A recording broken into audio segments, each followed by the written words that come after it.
5 equal resistance, each of resistance R are connected as shown in the figure. A battery of voltage V is connected between A and B. The current flowing in A, F, C, E, B.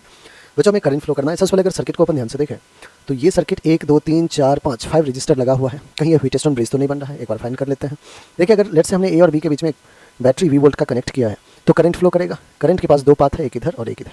ये current इधर जाते जाते यहाँ पे पहुँचेगा, फिर ये current जाते जाते यहाँ पहुँचेगा। अगर ध्यान से देखें बच्चों तो यहाँ पे जो करंट गया उसके पास एक पाथ तो ये है, दूसरा पाथ ये है। ये करंट इधर फ्लो करते करते ई पे जाएगा, ई से फिर वापस बी पे चला गया। ठीक है, अब यहाँ से देखिए ये करंट जो सी पे पहुंचा है, सी के पास दो पाथ है, एक तो सी पे दो पाथ है, एक तो इधर से करंट आएगा आएगा आएगा फिर ई पे आएगा, ई से बी, दूसरा है इस डायरेक्शन में। अगर इस सी से डी वाले रजिस्टर को देखें बच्चों तो दोनों डायरेक्शन में इसमें करंट फ्लो करना शुरू कर दिया, जो कि पॉसिबल नहीं है ना। दैट मीन्स ये जो आर रजिस्टर है ये उस व्हीटस्टोन का क्या है, ये ब्रिज वाला वो रेजिस्टेंस है जिसको अपन क्या करते हैं, निकाल के फेंक देते हैं। दैट मीन्स इस रजिस्टर में कोई भी करंट फ्लो नहीं कर रहा है। अगर इस रेजिस्टेंस में कोई भी करंट फ्लो नहीं कर रहा है बच्चों तो क्या मैं इसको फिर से रीड्रॉ कर दूँ। ये रहा रेजिस्टेंस आर, ये रहा पॉइंट सी, ये है हमारा पॉइंट एफ, यहाँ पे एक और रजिस्टर, ये रहा पॉइंट डी, इस पॉइंट डी के बाद एक और रजिस्टर, ये रहा हमारा पॉइंट ई, और सी से फिर एक और रजिस्टर और वो कनेक्टेड है ई तक। ठीक है, सी से एक रजिस्टर जो है वो कनेक्टेड है बच्चों हमारा कहाँ तक, ई तक। एक बार ढंग से कर लेते हैं। सी से एक रजिस्टर को हमने ई तक कनेक्ट कर रखा है, ये भी आर ओम का। ओके, ये रजिस्टर आ गया, ये ई से फिर यहाँ पे बी और एफ से यहाँ पे ए। ओके, इसके बीच में हमारा बैटरी है V वोल्ट का, ये भी आर, ये भी आर।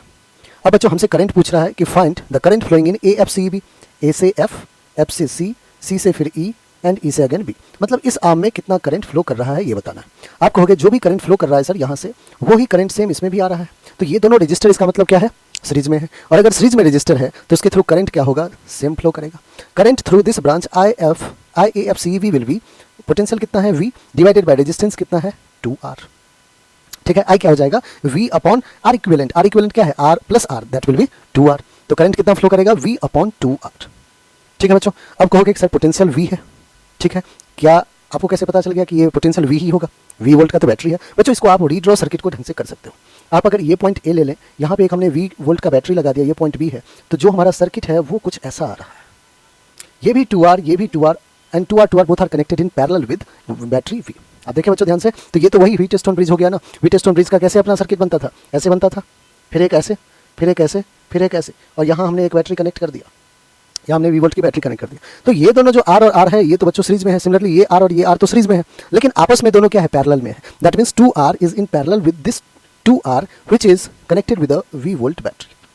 इसलिए हमने लिख दिया I is equals to V, तो सेम ही है क्योंकि पैरेलल है तो पोटेंशियल सेम होगा, तो V डिवाइडेड बाय रेजिस्टेंस कितना है 2R। तो करंट हमारा क्या गया V अपॉन 2R, जो कि ऑप्शन नंबर 2 है। ऑलराइट।